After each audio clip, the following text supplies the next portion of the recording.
Hello Globers, welcome back to my channel Trending Gelo. Kali ini kita akan rangkum alur film India berbahasa Telugu dengan judul Vidi, yang artinya takdir. Film yang dirilis tahun 2023 ini disutradarai oleh Srikan Ranganathan dan dibintangi oleh Rohit Nanda dan Anandi. Vidi berkisah tentang pemuda miskin bernama Surya yang menemukan pulpen maut pencabut nyawa. Pulpen ini akan membunuh jiwa seseorang yang menggunakannya. Pada akhirnya, karma mulai menghantui hidup Surya. Nah, seperti apakah keseruan dari cerita film yang satu ini? Penasaran? Nah, Gelovers, makanya simak rangkuman alur film ini tanpa skip biar ketemu magisnya film ini. Dan jangan lupa subscribe agar bisa mendapatkan updatean terbaru film keren India lainnya, spesial di channel Trending Gelo. Oke Gelovers, tanpa banyak basa-basi, kita langsung ke TKP.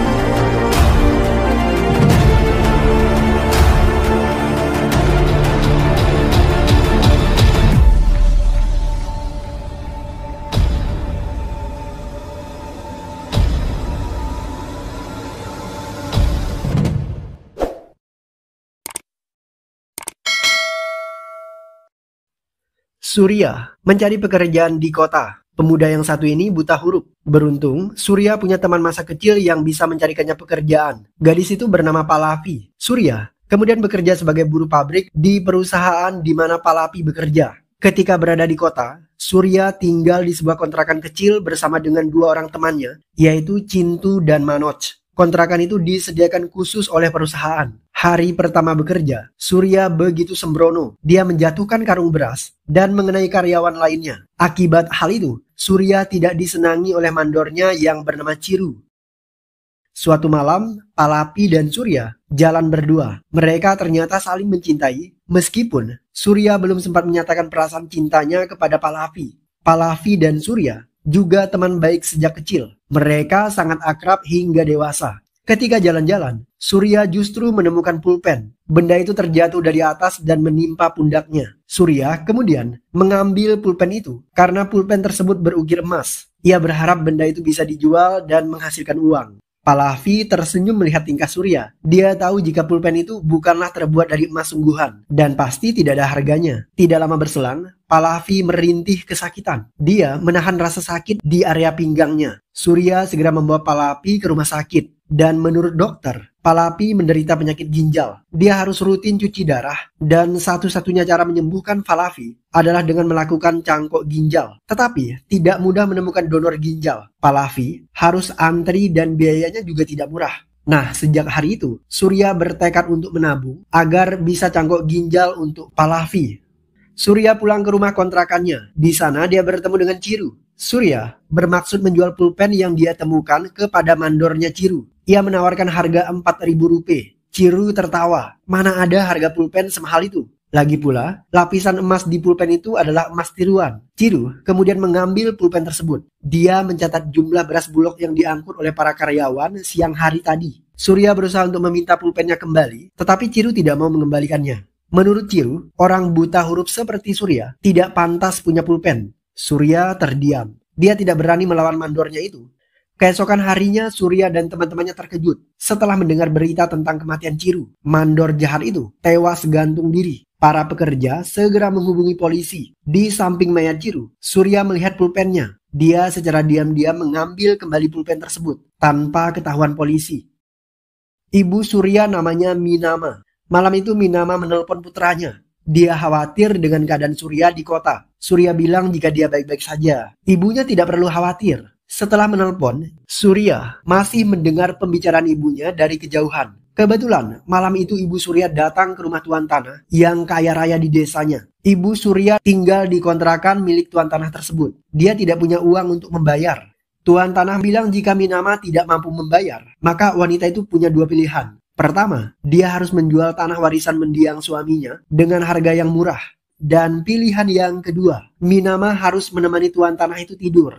Meskipun janda, Minama tentu saja tidak mau. Dia berusaha memohon agar diberikan kesempatan 1 bulan lagi untuk melunasi tunggakannya. Karena saat ini, putra Minama sedang bekerja di kota. Surya akan mencarikannya uang. Tuan tanah mau memberikan kesempatan kepada Minama, tetapi ia sempat melontarkan kalimat dengan nada melecehkan. Jika kau tidak mampu membayar, kau harus tidur denganku, Minama. Ucapan Tuan tanah didengar oleh Surya dan hal itu membuatnya begitu murka. Malam itu Surya begitu galau memikirkan ibunya. Dia tidak bisa tidur. Teman Surya yang bernama Cintu menawarkan rokok kepadanya. Dan ketika menghisapnya, Surya mulai teler dan berhalusinasi. Dia melihat seolah-olah mandornya hidup kembali dan muncul di ruangan tersebut. Nah, setelah itu, Surya jatuh pingsan. Keesokan paginya, dia teringat ibunya yang tidak punya uang untuk bayar kontrakan. Surya kemudian berinisiatif menjual pulpen berukir emas tersebut. Dia menawarkan pulpen itu kepada setiap penjaga toko, tetapi tentu saja tidak ada yang membelinya. Melihat kesusahan yang dialami oleh Surya, Cintu mencoba menawarkan diri untuk menjual pulpen itu. Sebelum menjualnya, Cintu ditelepon oleh saudaranya. Penelpon itu memberikan nomor yang harus dicatat dan Cintu mencatatnya menggunakan pulpen tadi. Dan sejurus kemudian,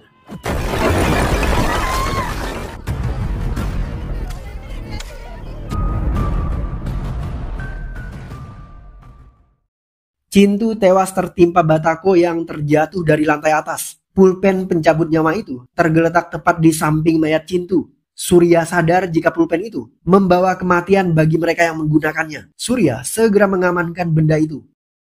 Surya memberitahu Manoj jika pulpennya bisa membunuh. Sudah 2 orang yang menjadi korban. Mereka adalah Mandor Ciru dan juga temannya Cintu. Manoj tidak percaya. Dia justru tertawa dan mengira jika Surya mabuk ganja. Sehingga ucapannya ngelantur. Tidak lama kemudian, Pallavi menelpon. Pallavi menangis karena manajernya memperkios dirinya. Manajer Pallavi memang pria yang genit. Dia sering menggoda setiap karyawati di sana. Dan dia bahkan melecehkan mereka semua. Tangisan Pallavi membuat Surya marah. Dia teringat akan pen pembawa kematian. Saat yang tepat buat Surya untuk balas dendam. Surya mendatangi manajernya. Dan dia pura-pura ngepens terhadap bosnya itu. Surya ingin minta tanda tangan. Menurut Surya, wajah manajer mirip dengan aktor yang bernama Prabas. Ketika manajer itu tanda tangan, Pallavi melihatnya dan dia jengkel kepada Surya. Bagaimana bisa Surya ngefans dengan orang yang telah memperkios Pallavi?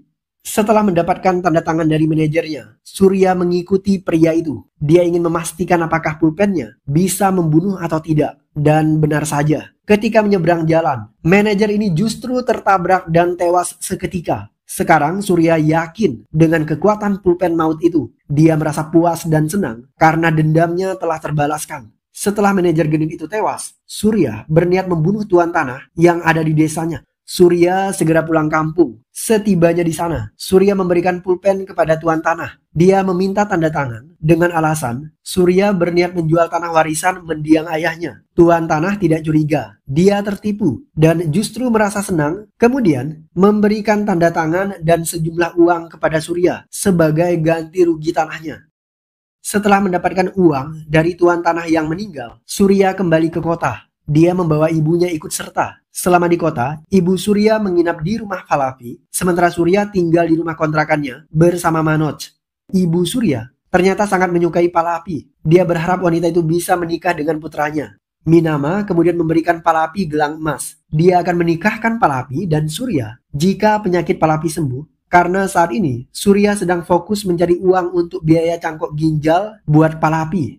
Sementara itu, di kontrakannya, Surya baru saja selesai mandi. Dia tampak senang karena manajernya meninggal. Kebetulan, Surya meminjam sejumlah uang dari manajer genit tersebut. Dan sekarang, Surya tidak perlu membayarnya. Selain itu, Surya juga mendapatkan uang dari tuan tanah. Meskipun tanahnya tidak jadi dijual, karena Surya mengambil semua dokumennya. Setelah mandi, Surya meletakkan pulpen itu di atas meja. Manoj curiga jika pulpen itu benar-benar bisa membunuh seseorang. Dia ingin mengambilnya, tetapi Surya segera menghentikan tindakan temannya itu. Dia bahkan mendorong Manoj dengan begitu kasar. Akibat dorongan itu, Manoj mulai membenci Surya. Dia merencanakan sesuatu yang jahat agar bisa balas dendam.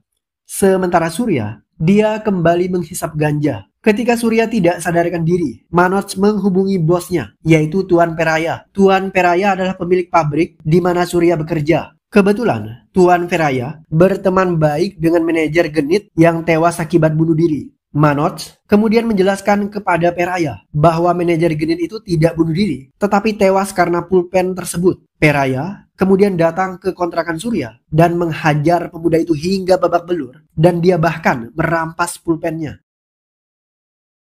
Keesokan paginya Surya terbangun dan menemukan dirinya terkapar di pinggir jalan. Tubuhnya penuh luka akibat dihajar oleh anak buah Feraya. Surya kemudian mengambil tape recorder kesayangannya. Tape recorder itu adalah peninggalan mendiang ayah Surya. Tidak lama kemudian, dokter menelpon Surya. Dia diminta segera bergegas ke rumah sakit. Ternyata, dokter ingin menyampaikan informasi penting. Donor ginjal untuk Palapi sudah tersedia. Surya hanya butuh membayar 1 juta rupiah. Tetapi, Surya tidak punya uang sebanyak itu. Dokter merasa simpati. Dia memberikan kartu nama kepada Surya. Menurutnya, ada sebuah yayasan amal yang mungkin bisa membantu Surya. Dokter menyarankan Surya supaya menghubungi yayasan tersebut. Surya kemudian diminta kembali 3 hari lagi ke rumah sakit itu agar Palapi bisa dioperasi. Ketika berada di ruang tunggu, Surya bertemu dengan kakek tua. Kakek ini mengira jika Surya dan Palapi pasangan suami istri. Mereka berdua terlihat sebagai pasangan yang ideal. Setelahnya, Surya menjelaskan jika mereka berdua hanyalah teman baik saat masa kecil. Kakek itu kemudian menyarankan kepada Surya supaya melamar Palapi sebelum si cantik itu dilamar oleh orang lain. Surya panik. Dia tidak tahu bagaimana caranya menembak seorang wanita. Surya buru-buru ke toilet. Dia latihan untuk melamar Palapi. Nah, setelah merasa siap, Surya segera menghampiri wanita itu yang berada di luar rumah sakit. Dia berniat mengutarakan isi hatinya. Surya berbicara terbata-bata. Semuanya tidak selancar ketika dia latihan di dalam toilet. Belum sempat Surya mengatakan I love you, Palapi keburu ditelepon oleh temannya. Ternyata Tuan Feraya menemui ibu Surya di rumah Palapi untuk membeli tanah. Surya ketakutan karena dia tahu jika Feraya memegang pulpen kematian. Dia buru-buru menyusul ibunya.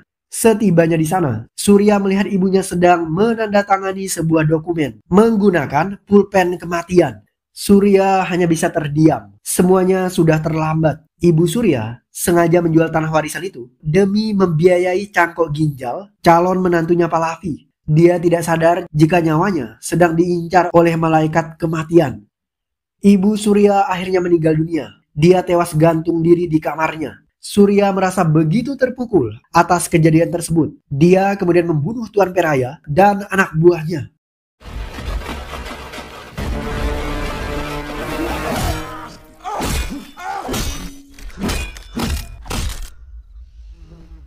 Setelah membalaskan dendamnya, Surya mengambil kembali surat tanah dan sejumlah uang dari perusahaan Feraya. Dia juga merampas pulpen kematian dari korbannya.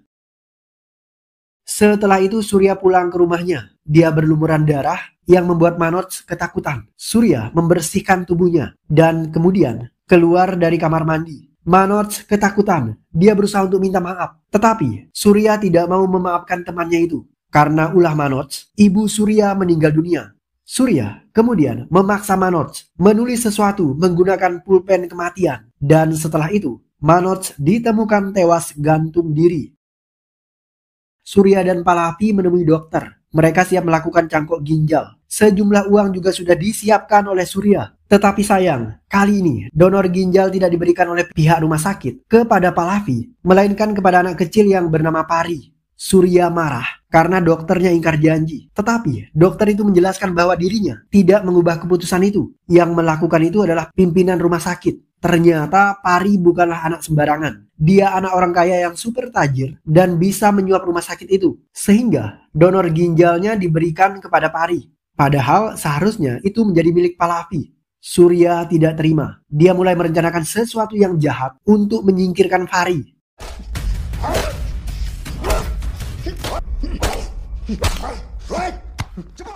Polisi menangkap semua karyawan pabrik. Mereka diinterogasi dan juga disiksa, termasuk Surya. Polisi curiga jika Feraya tewas akibat ulah para karyawan. Meskipun disiksa dengan begitu hebat, tetapi Surya tidak pernah buka suara. Tak peduli seberapa keras siksaan yang polisi berikan, dia tetap bungkam dan tidak mau mengakui perbuatannya. Karena tidak ada barang bukti, Surya akhirnya dibebaskan. Setelahnya, Surya membawa Palapi pindah ke rumah baru. Ternyata, Surya punya banyak uang karena dia meminjam uang dari orang-orang kaya. Dan setelahnya, dia meminta orang-orang itu agar tanda tangan menggunakan pulpen kematian. Setelahnya, Surya tidak perlu mengganti uang itu. Hingga suatu hari, polisi Rama datang ke rumah Palapi.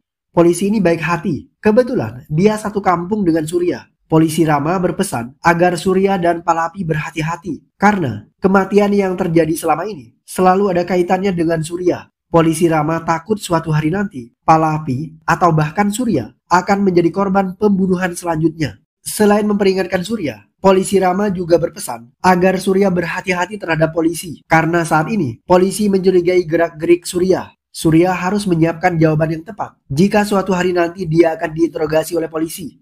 Surya pura-pura culun. Dia bertanya apa yang harus dia jawab jika polisi menginterogasi dirinya. Di saat itulah, polisi Rama meminta secari kertas dan juga pulpen supaya dia bisa menuliskan jawabannya. Niat jahat Surya muncul. Dia ingin membunuh polisi Rama karena polisi Rama sudah mengetahui jika Surya berkaitan erat dengan para korban yang meninggal dunia. Surya kemudian mengambil pulpen kematian dan memberikannya kepada Rama.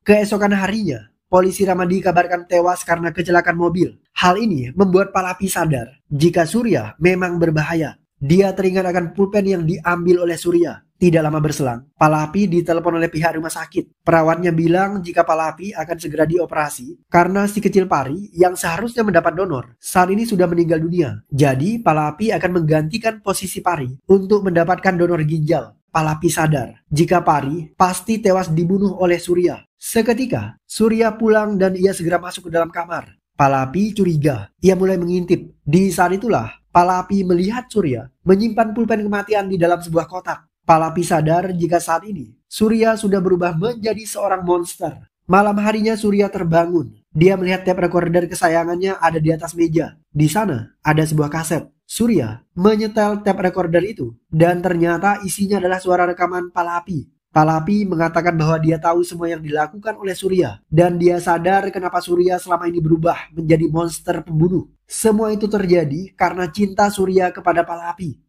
Surya kemudian teringat akan pulpen kematian. Dia segera memeriksa kotak penyimpanan pulpen itu, tetapi pulpennya tidak ada. Yang ada hanyalah secari kertas bertuliskan kalimat I love you yang ditulis Palapi untuk Surya. Palapi ternyata sengaja ingin mengakhiri hidupnya agar Surya berhenti membunuh orang lain demi Palapi. Surya mencari Palapi. Wanita itu ditemukan tewas bunuh diri di kamarnya. Surya hanya bisa meraung seperti serigala yang terluka. Dia melihat pulpen kematian dan segera mengambilnya. Surya mulai menulis sesuatu di atas kertas. Dan di saat bersamaan, polisi berdatangan untuk menangkap Surya. Film ditutup dengan adegan di mana Surya berusaha menulis sesuatu. Tetapi seketika tinta pulpen kematian tidak keluar. Pulpennya mendadak macet. Surya tidak bisa menulis apapun. Di saat itulah, polisi berhasil mendobrak pintu dan siap menangkap Surya. Karena frustasi, Surya melempar pulpen kematian dan pulpen itu terjatuh ke bawah dan mengenai seorang pemuda. Kejadian ini sama persis dengan yang dialami oleh Surya ketika dia pertama kali menemukan pulpen kematian. Itu artinya Surya akan dipenjarakan karena kasus pembunuhan Tuan Peraya. Sementara pulpen kematian akan terus mencari korbannya setelah dia menemukan majikan yang baru. Dan film pun berakhir.